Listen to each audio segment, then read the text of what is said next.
Makadan manisi kwa sijiro. Mukoba mati Ngwazi. Bali pano, bajisigira, bali wakoma na chukua chini pano, tunautenda wakomana. Tunautenda shukuru, sala genge, tunaita wakoma na band, achuya ma stage. Wakoma na band, achuya tukapa hii. Ngeti mukoba wa Ngwazi. Mwagade hiyo, ndoto ufara, tunautenda CD, ana umare ya wanda. Tunautenda CD. Wanu wajinji watera mnyepasa na muna mbiro tukata mnyepasa hiyo.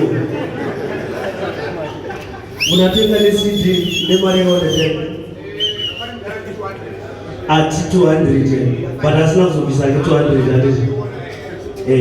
Ndukuda atenga ni mare wanda mana wabisa keshi. Barubisa mangwani ndo zotenga futu mangwani.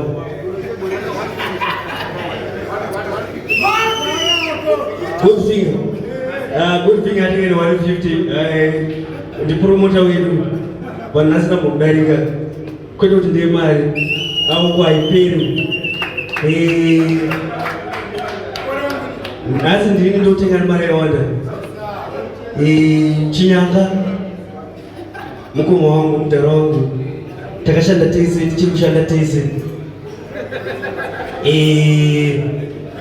Sutakatanga zozanawo kushika nasi saka ndodawo munza mashoma kuti magitari anoda kushinga kana uchizvitanga hapana nonzwisisa kuti unoda kuendepi patikana zvaita vanhu vanenge vakutokuvenga kana ufunga kuita chinhu chakanaka unogona kusara usina hama unosara nedzemutuko ndozvataita ndasara ndatindwa kana ufunga kuita chakanaka unogona kusara usina shamwari vanhu vanoti vakudada vanozvibuditsa vega saka ndoda kuti ushinge zvakawanda zvinouya munzira pamwe pacho unombosara uri wega asi unozozviona kuti uyu munhu ari right fini wati mupe 200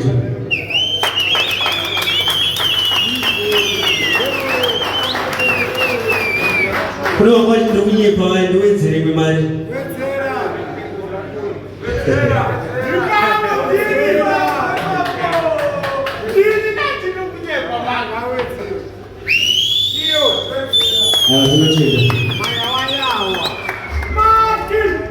Maki, usati wadzika ndoda kutenda nerudo rwako mufana wako.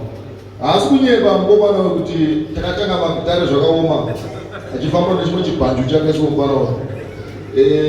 Tichiita makoporates ataita musiyaso mumagaba tichigara mumaflatso Mwari atitungamirira kumwangu apa mberi ndiri mumashure. Shuviro yangu ndeyekuti ndisvike pano mufana kunyangwe hazvo akabva mandiri hazvina mhosva. Mwari anofana kuti atiropafadza. Ndatenda nemashoko ako nemaridzo ataura nguva riki ndikukutenda mufana wangu. Rega tiite basa. Nguva imwe takutoika mubheni tigondwa vakomana vebheni vakachipapaidza nguva